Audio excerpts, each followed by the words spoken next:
nkwaniriza gwe yenna munnanga ali yamaze okunegattako nti tusanyuse okukulabako wano ku UNN nate akawungezi akaleero wano ebule dakika 19 zokka okuwera essaawa emu eyakawungezi songa ennaku z'omwezi ziri 22 ogwe 11/2023 kino ekitundutundu kya GGYAKO-OBUCU ekye2018 twataddeyo omutwe ogamba nti presenting our case for oba eno programu ya akuna oba kitundutundu kya kuna ekya presenting our case nga tuulekera ekyatuleeta wano why nations generally adopt federalism gwe gwabadde omutwe songa omubala gwagambye all the political social and economic ills that befall Ugandans and which have held Ugandans captives and slaves in their own country under the dictatorial regime of Museveni point to the fact that there is a problem with the system of governance in Uganda. In other words, Uganda is in the unitary system fatigue. Njagala mu kadde kano oyite muno ne muno ayite munne amugambe nti Chimbugo Live is live. Welcome aboard.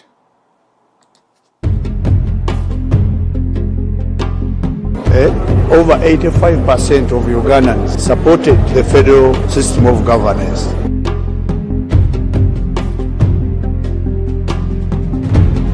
Ekintu kyokka ekigenda okututaasa bannayuganda ye federo. Museveni oba muhoozi tewali asobola kubeera mu buyinza.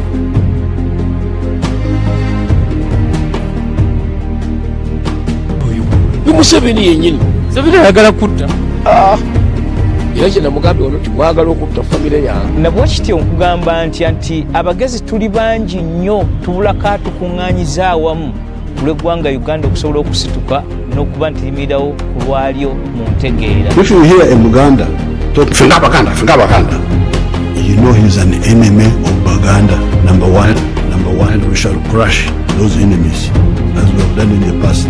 Fenga Baganda. Abateekawo embeera mu bugenderevu okutujja ku mulamwa ogw'okujjukiza abakulembeze b'eggwanga ku nsonga y'ebyaffe. Buganda teyagalangako kwekutula mu bitundu birala. Wano wokka mu Buganda amateeka gonna gakuba ku ttaka wano we ganyigiriza. Awalala ebweru wanatwe ebintu bitambula bulala. Wakwina kataka mu Buganda eyitiridde nnyo okukyogebwa ku byayo ate ne bagikwana ku nsoloboto teyogera.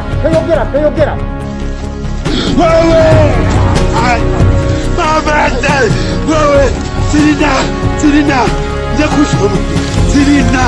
Sirina, bani tutemmere yange, bani koze ekirala. Cash. So if they could be, and this slows down the pace because we must have cash to pay. Police has a right to shoot you and kill you, and you'll die for jail for now. Do it at your own risk. Ugu mwana kijanga ngana. Grupu ya chakula yitero ninja kujimaraho. You just wait. Awakanyonkorra hansi. Yimu mwikaruko yegura oye. Awakanyonkorra hansi. Ayagala kukola ki sikusaawo mutabani we obwo si bwakabaka tukusizza kuwa president emirundi kati musanvu.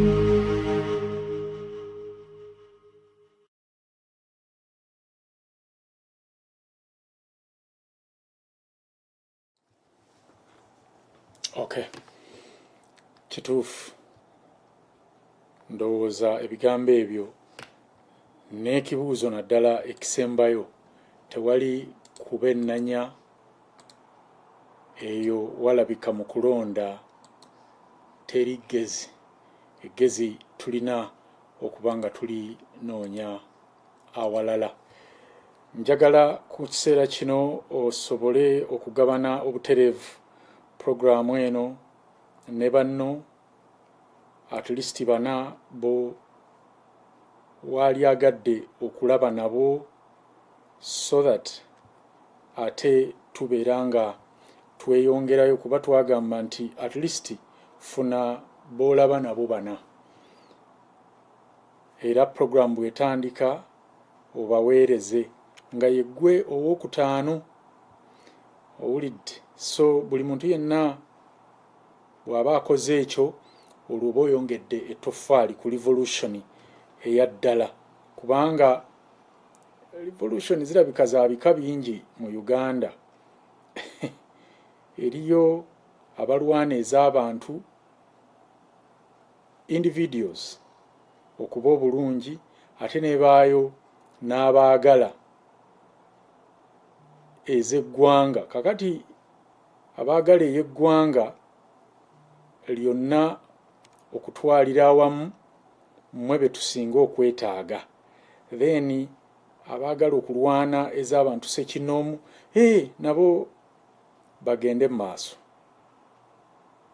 nkakasa mwamaze dda okuba nga mukola ekyo kye tugambye era program tetujja kulwawo tujja kuba tutandika ne preamble yaffe ey'olunaku olwaleero. To understand why Uganda needs federalism is the first step to come to full knowledge of the problems that Uganda is facing. Tewali ngeri yonna Uganda gyegenda kugenda mu maaso na unitary system of governance. Ekyo bakikulimba. Naye tusooke tuweebuuze lwaki amawanga agasinga getwegomba gava mu nkola eya unitary ne gadda mu nkola eya federal. Kubanga amawanga ago gamanya kiki kye gaagala era ng'okukituukako federalism lyekkubo. These countries were convinced that a nation can only develop if the masses take part in their own governance and when power is shared between the central government and the regional government. Olwaleero tugenda kutandika n'akatambi kano. Kwate kalaamu n'olupapula era kunkumula okutu owulire federalism kyeki. Oli ku UNN the Truth Command Center. Etandise.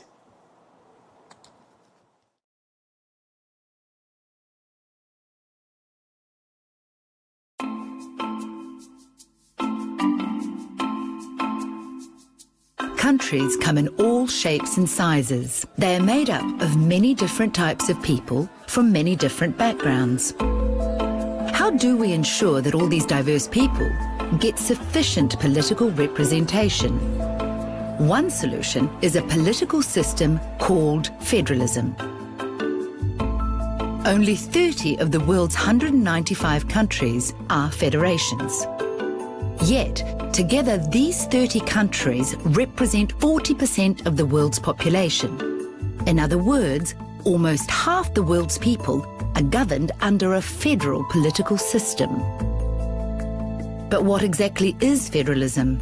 And why might a country consider adopting a federal system? The answer is that federalism provides a practical way for groups of people who have some things in common, but also some important differences to live together. They do this by sharing powers over the things they have in common, like international trade, for example.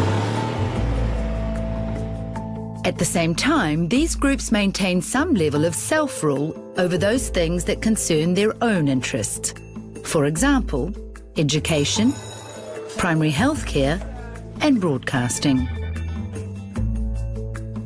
For this reason, federalism is often a choice for large countries like India, the United States, Brazil, Germany, Mexico, and Nigeria. It is also often chosen by countries which have a very diverse population, living in different parts of the country, who wish to preserve their own identities. Belgium, Switzerland, and Nepal are such countries. As a response to these challenges of size and diversity, federalism can take various forms. And since no single country is exactly like another, no federal system is exactly alike either. Nevertheless, federalism does have some distinct defining characteristics which make it different from other forms of decentralization.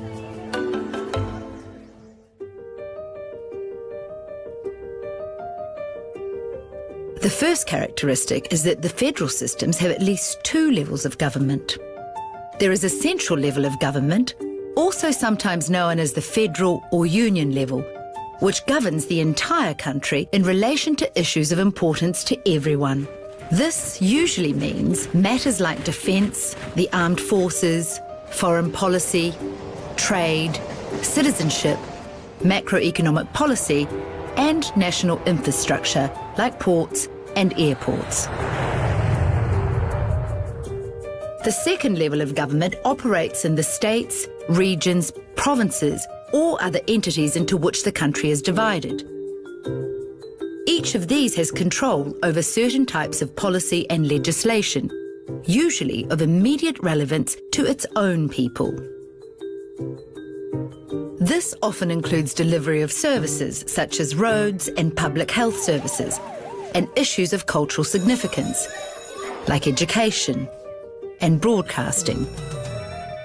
These are, of course, just typical examples. The level of decentralization and the exact distribution of powers and responsibilities varies greatly between federations, depending on their needs and circumstances. For example, in Nigeria, environmental protection is a state matter, but in Malaysia, it is run along federal lines. In some federal systems, there are powers which do not belong exclusively to either level of government, but are shared between them. In India, for example, both the Indian Parliament and the state legislatures can pass laws on criminal justice and social and economic planning. But if there is incompatibility between them, the central level of legislation prevails. Ebyo si bigambo byange ate tebikola mu ggwanga limu wabula internationally federal bwetyo bwennyonnyolwa. Tuzze tubisomesa wano naye tubajjukiza nga bwe mbagambye nti kati twolekera ekyatuleeta wano muddeyo okujjukira mumanye kiki ekyetaagisa. Kakati nga tugenda ku nsonga lwaki ensi zisalawo okugenda mu federo oba okukozesa enkola eno ya federo, oli ayinza okubuuza nti nsi ki? Tunokoddeyo entonotono ku ezo. Osobola okutekinga screenshot oba nosobola okubanga owandiika gwalina speed. Otegera ensi zino zaava ddi mu unitary oba zategera ddi nti tulina okwanguyira kino. United States of America eno yayingira mu nkola eno mu 1708 era ye yakulembera yensonga lwaki era ndowooza yekirimaanyi. Switzerland mu 1848, Canada mu 1867. Ndowooza mulaba Switzerland yaddako ne World Bank eri mu nsi eno. Ate ensi eno Switzerland mukimanyi nti yensi etalina poliisi yadde amagye naye ate terumbibwangako era tewali bakozi ba ffujjo. Canada yaddirira awo mu 1867, then Australia neddirira mu 1901. Formally zino ensi zaali formerly unions of independent states that evolved into federal countries. Kakati those are classics obaba role model b'enkola eno is America, Switzerland, Canada, Australia, balibana. Kakati evolution from unitary systems oba ensi ezaava mu unitary systems okuyingira federal. Belgium mu 1993 ne Ethiopia mu 1995. Then emerging from ethnic conflicts ezo ensi ezaava mu ntalo ez'amawanga ne zeegattira wamu okukola oba okuba wansi w'enkola eno mulimu Bosnia and Herzegovina mu 1995 ne South Africa mu 1996. So nga ate ensi za maserengeta kiyite Latin America Federations, Venezuela mu 1811, Mexico mu 1824, Argentina 1853, Brazil 1891. Bano nno started as a federal states, fell into dictatorships, and then returned to democracy around the end of the 20th century as federal countries. Bano kugambye batandika nga federal states ate ne wabaawo bannakyemalira abeyagaliza kakati ne bamala ate ne bava mu bannakyemalira ne badda ku nkola ya federal bulungi mu kyase kya 20 awo nga kyakatandika. Then post-colonial federations zino ensi ezakikola nga zivudde mu bufuzi bw'amatwale mulimu India 1949, Nigeria 1954, Pakistan 1956 ne Malaysia mu 1957. Ezo no zensi era ebyo mbikwate bukusu. Tugenda ku reasons why nations adopt federalism oba ensonga lwaki ensi zirondawo enfuga eno eya federal. Ensonga nyingi lwaki amawanga gakozesa enkola eya federalism, naye olwaleero nja kunokolayo ensonga enkulu 5 to clearly understand the origin of federalism.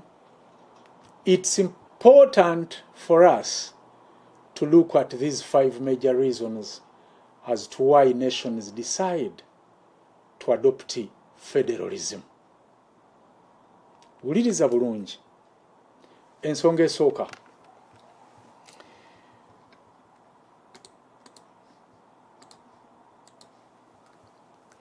Enkola ya federal etumbula enkolagana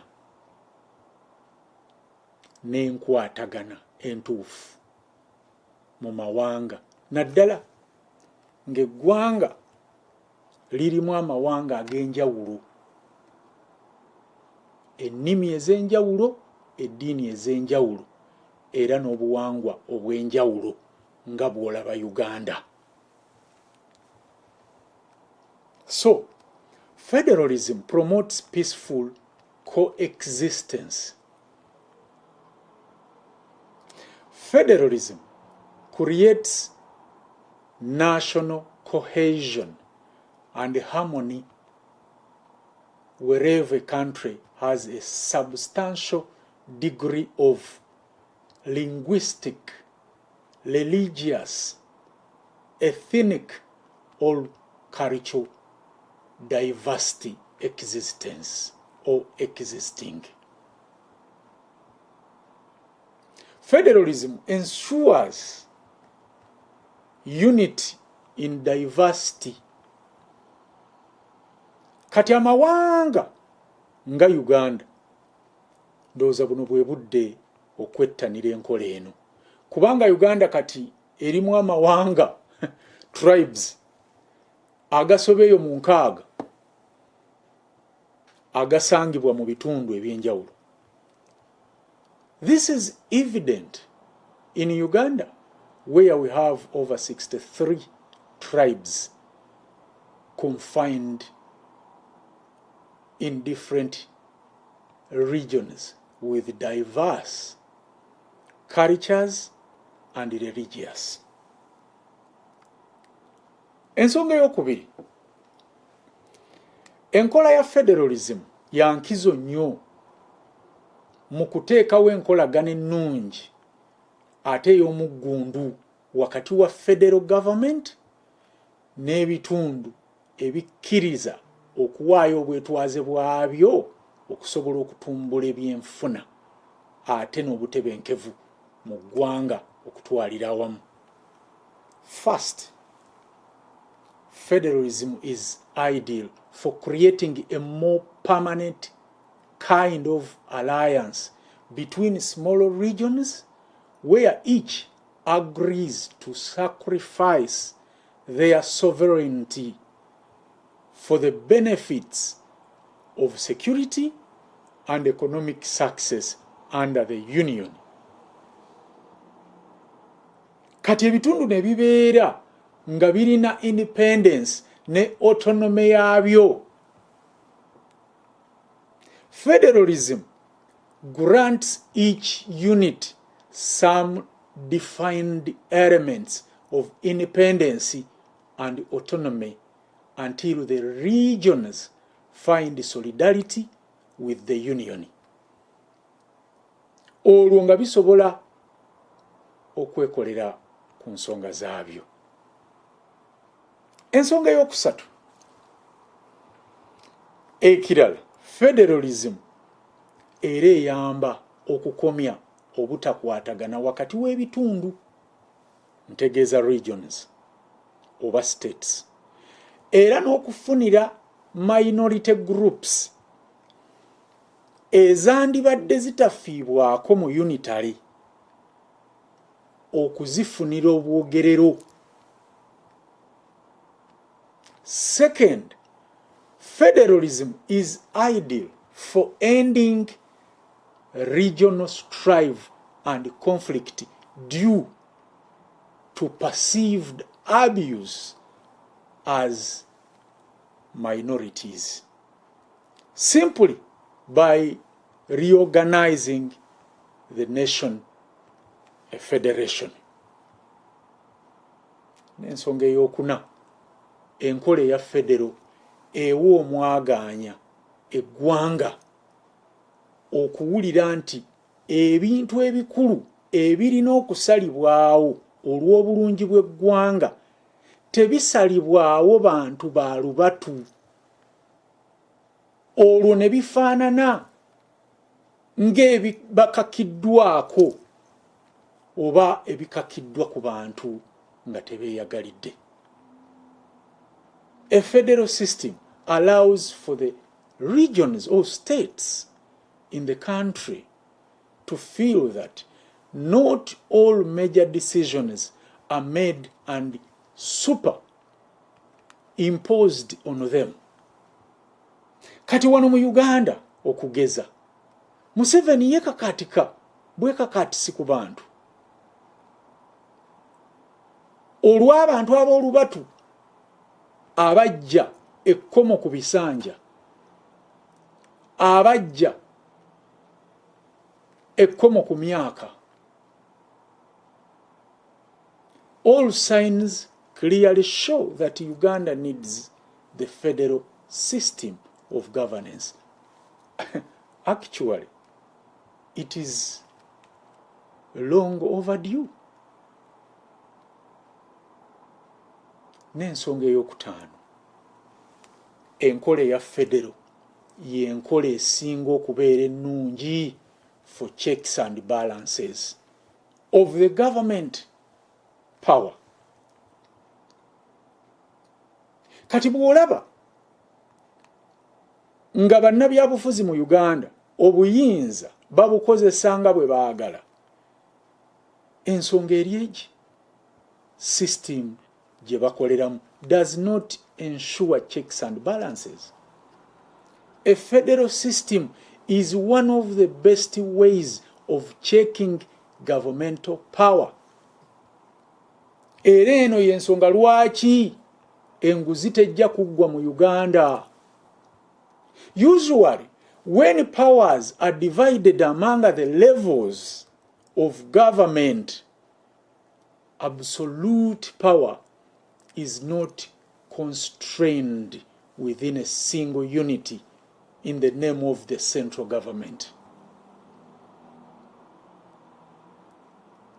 Naye olw'okubeera ng'obukulembeze bwagabanyizibwamu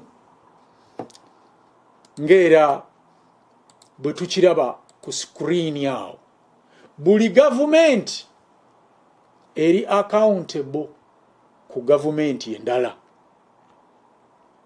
olwo eggwanga ne litambulira mu bwerufu. With federalism, in effect, government controls itself. The reason is that the ambitions of one group of politicians can never entirely defeat the ambitions of another.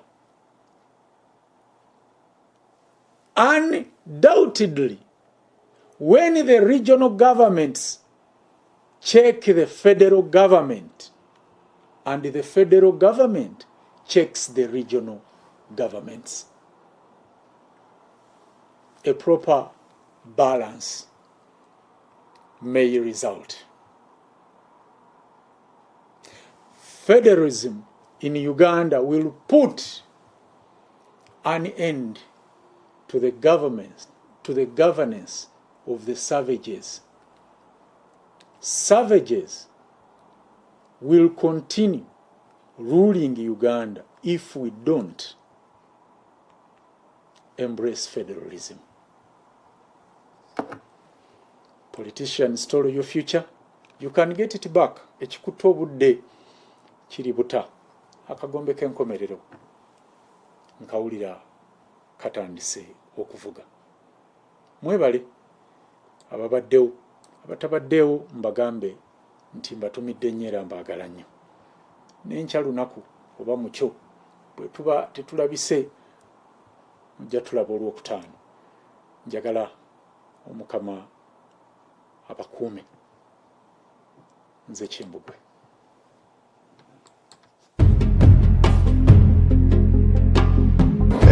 Over 85% of Ugandans supported the federal system of governance.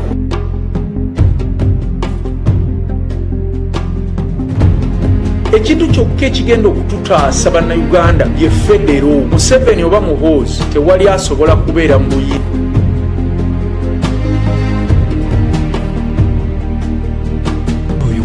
Museveni yennyini Museveni ayagala kutta.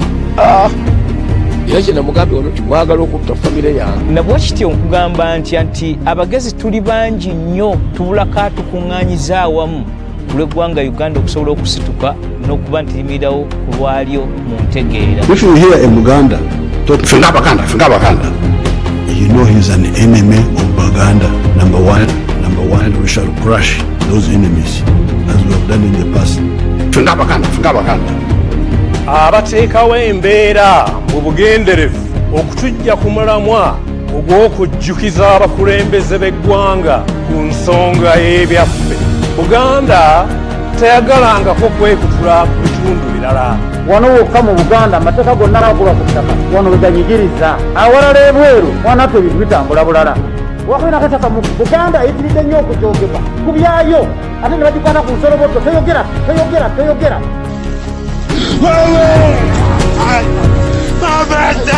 Wewe sirina njakusoma sirina bandi tutemere yange bandi koze ekirala. Cash. So if we could be, and this slows down the pace because we must have cash to pay. Police has a right to shoot you and kill you, and you'll die for jail for now it at your own risk. Ugu mwana kijanganga. Group ya chakula yitero ninja kujimaraho. You just wait. Awakanywa nkorra hansi. yimwe mwikalo kwegura oye aho kanywa nkorra hansi ayagala kukola ki sikusaawo mutabani we obwo si bwakabaka tukusizza kuwa president emirundi kati musanvu